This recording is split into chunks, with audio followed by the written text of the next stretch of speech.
Estamos en las 8:35 de la mañana aquí en esta sintonía, la de Radio Popular Herri y Ratia, y vamos a continuar tal y como hemos anunciado porque nos acompaña Idoia Mendia, vicelendakari del Gobierno, consejera de Trabajo y Empleo. Idoia Mendia, ¿qué tal? Egunon. Egunon. Encantada de estar aquí con vosotros. Además ya con 100 días de gobierno, lo que Sí. quiere decir que normalmente es el plazo que uno se da para ver, ¿no?, hasta dónde llegan.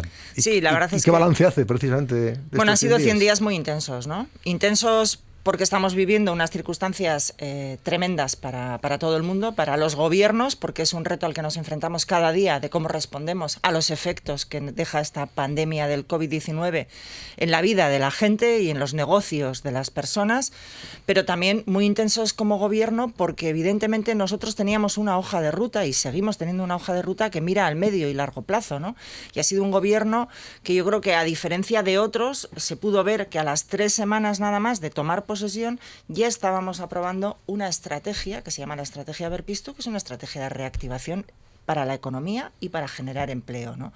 Y a partir de ahí, pues hemos hecho el calendario de leyes que vamos a hacer en esta legislatura, hemos aprobado las estrategias, el calendario de estrategias y planes que vamos a hacer en esta legislatura, hemos aprobado, en lo que me corresponde a mí, por ejemplo, en la mesa de diálogo social, seguir complementando los ERTEs de los trabajadores que ganan menos de 20.000 euros. En fin, no hemos parado en estos 100 días, no hemos estado a pie del cañón preparando también los planes estratégicos para que los fondos europeos lleguen a Euskadi y sirvan para que Euskadi dé un salto de décadas en digitalización, en modernización de la administración y también en la economía verde, que es el futuro, ¿no? El futuro, los futuros empleos. Entonces tenemos que aprovechar todo eso y en eso estamos, ¿no? Al tiempo que tenemos que atender sanitariamente a nuestra gente, porque uno de los pilares del gobierno es la salud de las personas, ¿no? Y por lo tanto estamos ahí, ¿no? Ante esa emergencia, cómo sanamos a las personas, cómo mantenemos la salud de las personas, al tiempo también que ayudamos a los que más están sufriendo.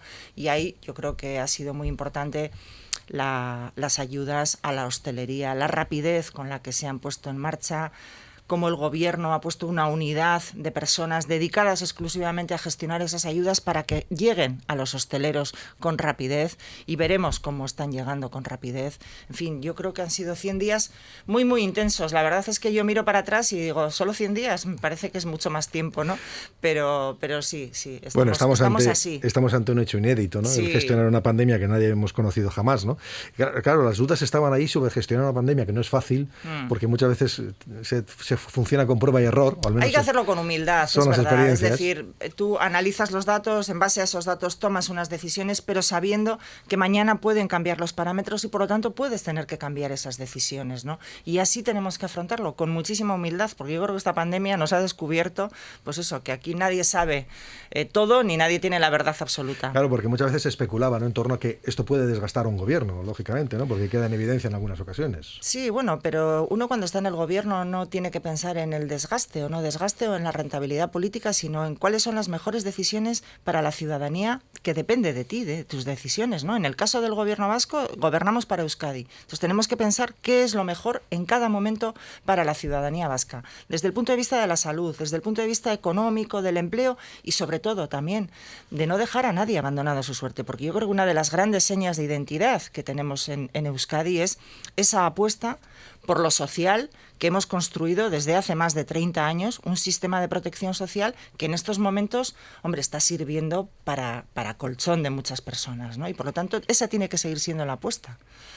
De todas formas, ayer presentaban los presupuestos, ¿no? Los presupuestos sí son los más altos de la historia en función de los números de los grandes guarismos, y sin contar los fondos europeos. ¿Realmente nos van a servir para cubrir las expectativas de lo que tenemos, de lo que se avecina? A ver, los presupuestos que hemos hecho en el gobierno vasco son no solo los presupuestos más altos de la historia de Euskadi, sino que son unos presupuestos expansivos, ¿no? Si recuerdan los oyentes, hace 12 años, cuando empezó la crisis del 2008, la respuesta que nos dieron los gobiernos en muchas ocasiones era una respuesta de recortes, ¿no? Y desde Europa se pedían que recortáramos el gasto público. En esta ocasión es justo lo contrario, es decir, es una política inversora, una política que apuesta por las estrategias que nos van a generar más riqueza, más empleo y, por lo tanto, más reparto de esa riqueza y más políticas sociales, ¿no?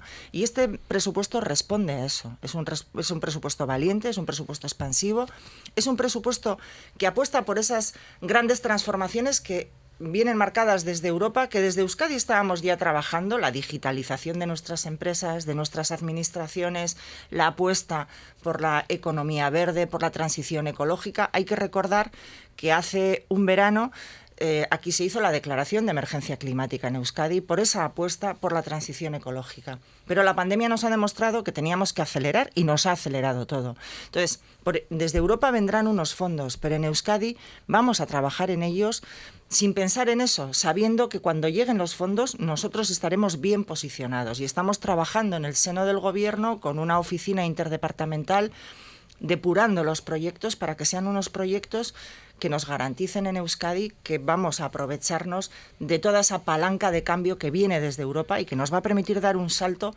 cualitativo en Euskadi. Porque es verdad que en Euskadi tenemos la formación de nuestra ciudadanía, que tenemos una alta cualificación, pero también un tejido económico e industrial muy potente.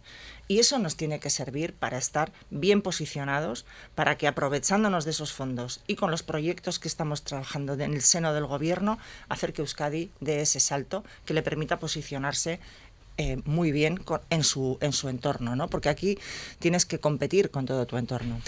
Usted tiene responsabilidades también como consejera en Trabajo y Empleo. Estamos hablando de un área muy delicada, sí, y que además, pues por desgracia, ha visto cómo se engordaban las cifras de desempleados y gente con poca ilusión, que ha perdido la ilusión, ¿no? En estos momentos. Llevamos muchos meses de pandemia y no le ve el futuro claro. ¿Cree que habrá una recuperación de ese empleo?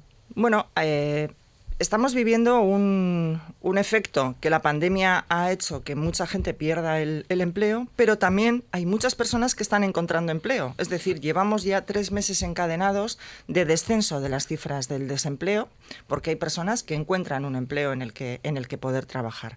Pero el empleo sigue siendo un reto. Es decir, la legislatura pasada llegamos a tener el desempleo por debajo del 10% y la pandemia nos lo subió otra vez por encima del 10% y vuelve a ser nuestro objetivo. Por lo tanto, ese es nuestro objetivo principal. Y nuestro objetivo también es que las personas tengan la formación adecuada a lo que las empresas nos demandan, ¿no? Y eso requiere, bueno, pues transformar Lanbide, que es en lo que estamos, para que tenga un contacto mucho más directo con las empresas del entorno para poder ajustar así la formación de las personas. Y luego hay colectivos que nos preocupan especialmente, ¿no? Yo creo que el colectivo de los jóvenes tiene que ser un objetivo prioritario del Gobierno, y lo es porque tenemos en mente hacer unos planes especiales para los jóvenes, primero porque no podemos permitirnos el lujo de perder el talento de los jóvenes. Somos una sociedad envejecida y tenemos un reto demográfico, por lo tanto, retengamos a los nuestros, ¿no? Y atraigamos otros, pero en primer lugar retengámoslos. Son los que más están sufriendo la precariedad y, por lo tanto, los primeros que salieron del empleo cuando llegó la pandemia. Tenemos que volver a conseguir que esos jóvenes tengan un empleo de calidad con un salario de calidad para que no tengan la tentación de marcharse a otra comunidad autónoma o a otro país de nuestro entorno, ¿no? Y luego tenemos, evidentemente, el problema de la cronificación, sobre todo en los mayores de 45 años, que si desciendes a la estadística, la mayoría son mujeres. Por lo tanto, ahí tenemos también otro reto. ¿Cómo cualificamos a esas mujeres? Y yo creo que la digitalización nos puede dar una clave positiva para conseguir la empleabilidad de algunos sectores que hasta ahora era difícil. Es decir, yo creo que la crisis hay que verla como una oportunidad de transformación y una oportunidad que nos sitúe mejor. Y en esa clave estamos trabajando. Transformar lo que tenemos para conseguir hacerlo más efectivo y conseguir alcanzar esos retos que tan difíciles están siendo como sacar a la gente de la cronificación del desempleo, que es muy, muy necesario, ¿no? Estaba hablando de salarios dignos, justo me ha venido, lógicamente, la discusión que ahora mismo hay en el Gobierno central a cuenta del salario mínimo interprofesional. ¿Usted cómo contempla ese debate que se está manteniendo? Porque parece que hay un partido socialista que es más cauto de lo que su socio pretende. Bueno, yo creo que es un debate que, en primer lugar, lo que tiene que salir es por acuerdo en la mesa de diálogo social. Yo creo que una cuestión como el salario mínimo no hay que perder de vista que hace escasamente 8 meses dábamos la mayor subida del salario mínimo de la historia, ¿no? Por lo tanto, estamos en un salario mínimo que, si lo distribuimos en 12 pagas, supera los 1.000 euros al mes, ¿vale? ¿Cómo se tiene que alcanzar el siguiente acuerdo? Igual que se alcanzó el último, en la mesa de diálogo social. Es decir, tiene que ser un acuerdo tripartito entre la patronal, los sindicatos y el gobierno. Y hasta el momento han ido consiguiendo acuerdos de esa manera, y yo creo que es muy importante que así sea. Aquí en Euskadi también, con la mesa de diálogo social, hemos dado pasos importantísimos en la lucha contra el fraude laboral y hemos reconvertido contratos fraudulentos en contratos estables, contratos que eran precarios, los hemos dignificado. Estamos consiguiendo avances en políticas de igualdad en las empresas a través de los acuerdos, porque lo tienes que hacer con el acuerdo con los empresarios.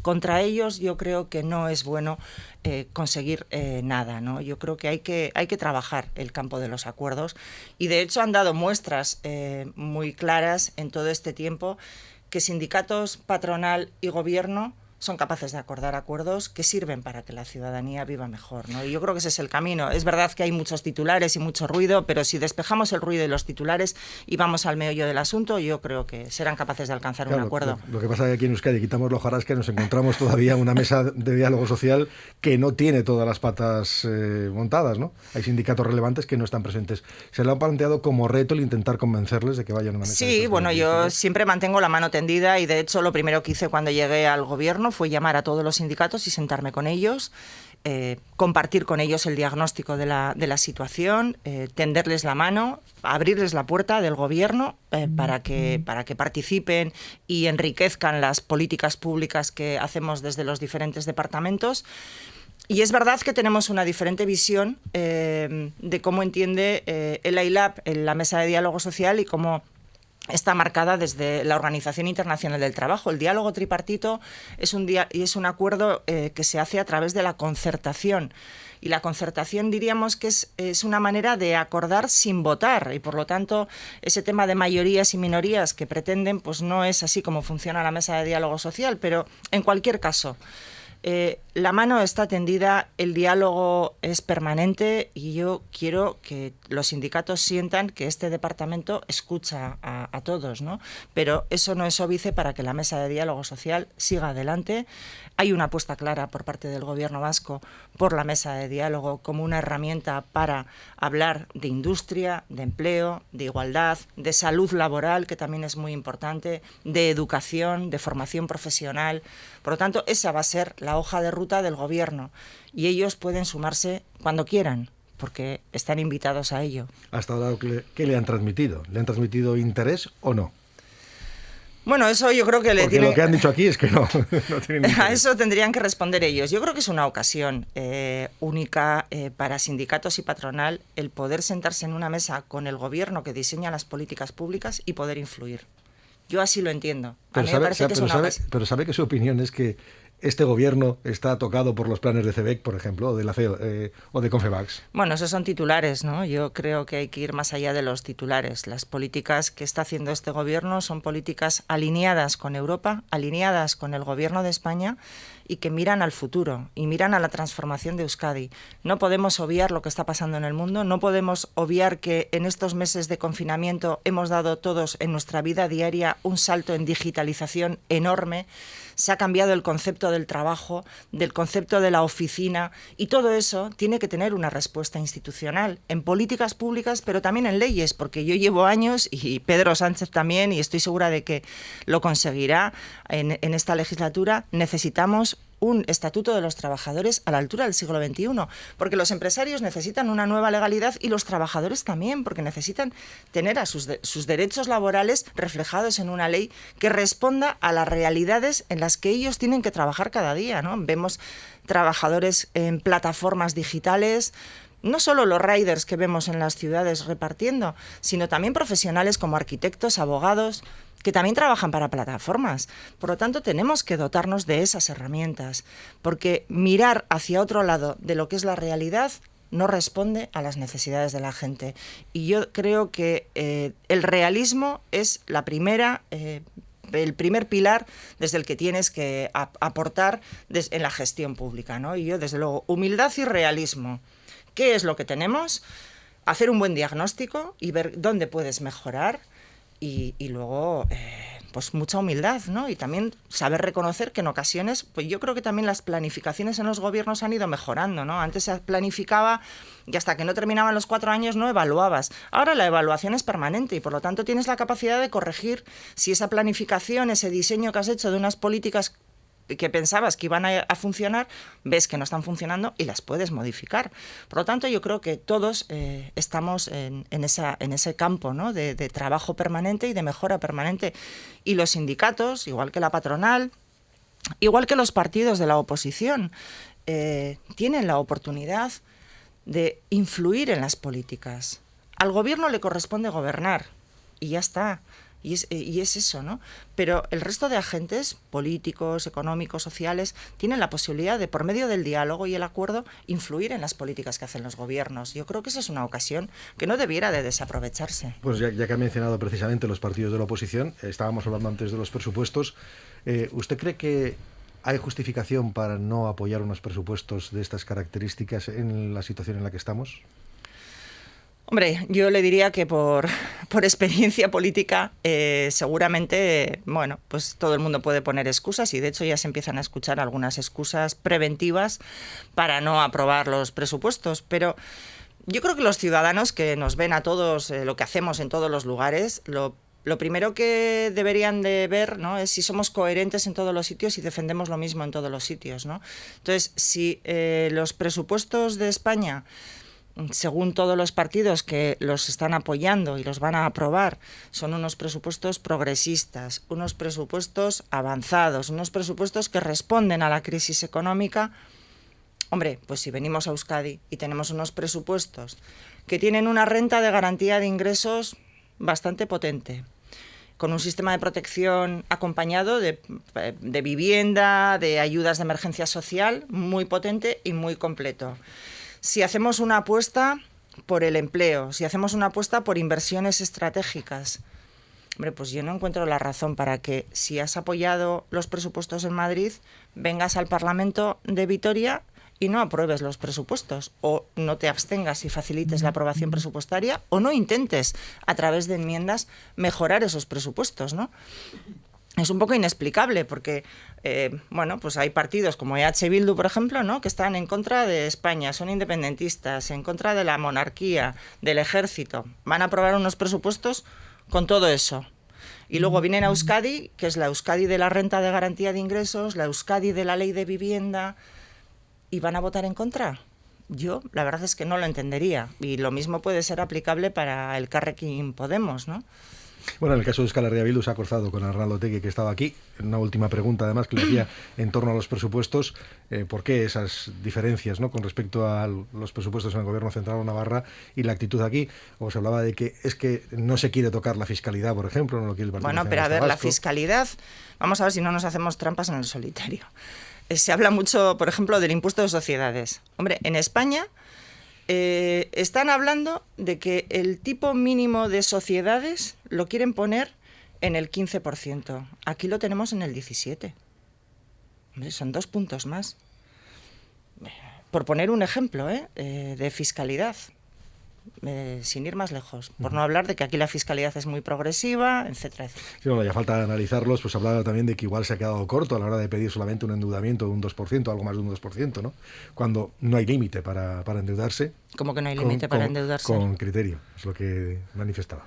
Hombre, bueno, quizá Otegi también quiera independizarse de Europa, ¿no? Y por lo tanto, bueno, pues en fin, en un mundo independiente, tipo el de Boris Johnson, el Brexit, tú te conviertes en una isla en mitad del Atlántico, puedes ponerte los impuestos que quieras y hacer la recaudación que quieras, todo ficticio.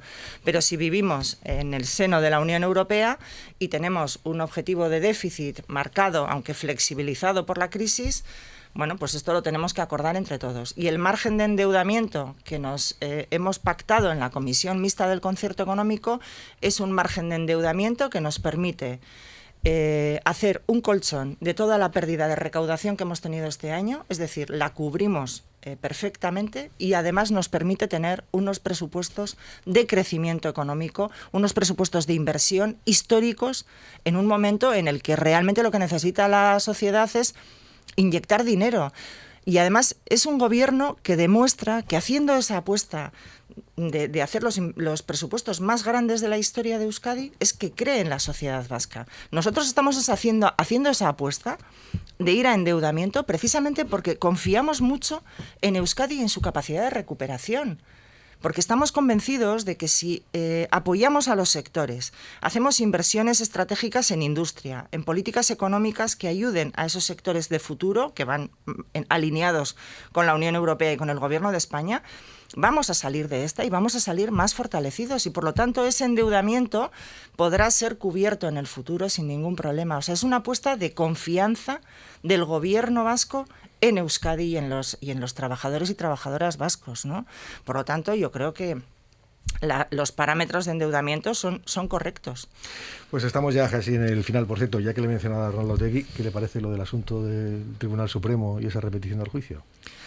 Bueno, yo creo que siempre ha habido muchas opiniones sobre esto de Bateragune ya en su momento, ¿no? Cuando el juicio. Hay que recordar que ya el Tribunal Constitucional, cuando se examinó este tema por un recurso de las partes, ya se dividió el voto en el Constitucional con respecto al juicio de Bateragune. Por lo tanto, en los tribunales de justicia siempre existen muchas opiniones muy diversas. Y yo creo que no sería bueno que la política se ocultara detrás de las togas, ¿no? Yo creo que lo que tienen que hacer es explicar bien las razones que les han llevado a la repetición del juicio.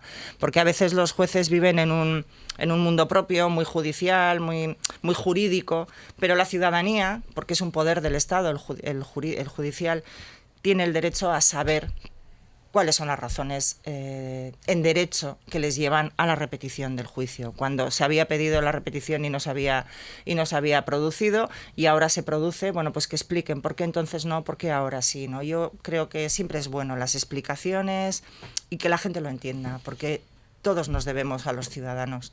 Bueno, pues sí, los ciudadanos que están muy preocupados, estamos muy preocupados con la pandemia y el aspecto sanitario. Sí. ¿Qué razones puede haber para que en Europa ahora mismo se estén blindando, las restricciones sean durísimas y nosotros con unas tasas superiores que algunos países estemos levantando el pie? Bueno, yo no creo que tengamos unas tasas superiores, ¿no? Yo creo que nosotros fuimos los primeros de la segunda ola y en Europa tardó más la segunda ola. Estamos bajando de esa segunda ola, hemos tomado las decisiones que considerábamos que había que tomar en ese momento y como le decía, no es óbice para que mañana, si las cifras sean diferentes, nos veamos obligados a tomar otras decisiones. Estamos siendo conscientes de las dificultades por las que pasa la ciudadanía y la fatiga que tiene la ciudadanía de tantos meses tan largos, de tanto esfuerzo que ha hecho, ¿no? Porque hay que recordar que la gente se encerró en sus casas para luchar contra la pandemia. Los sectores económicos como la hostelería, el comercio, cerraron, salvo lo esencial. Vivimos tiempos muy complicados y muy difíciles. Ahora viene un periodo como el navideño también que va a requerir de un esfuerzo emocional enorme, porque no vamos a poder estar las familias juntas en Navidades, ¿no? Entonces, bueno, los gobiernos yo creo que tratan de hacer lo mejor en cada momento y en Euskadi hemos tomado las decisiones que había que tomar en base a los datos que teníamos, lo cual no quiere decir que si la semana que viene los datos cambian, pues quizá tengamos que tomar decisiones, ¿no? Esperemos que seamos todos conscientes y aportemos nuestro granito de arena desde la responsabilidad personal. Idoia Mendia, vicelehendakari, le agradecemos el que haya estado esta mañana con nosotros. Eskerrik asko. Eskerrik asko. Agur.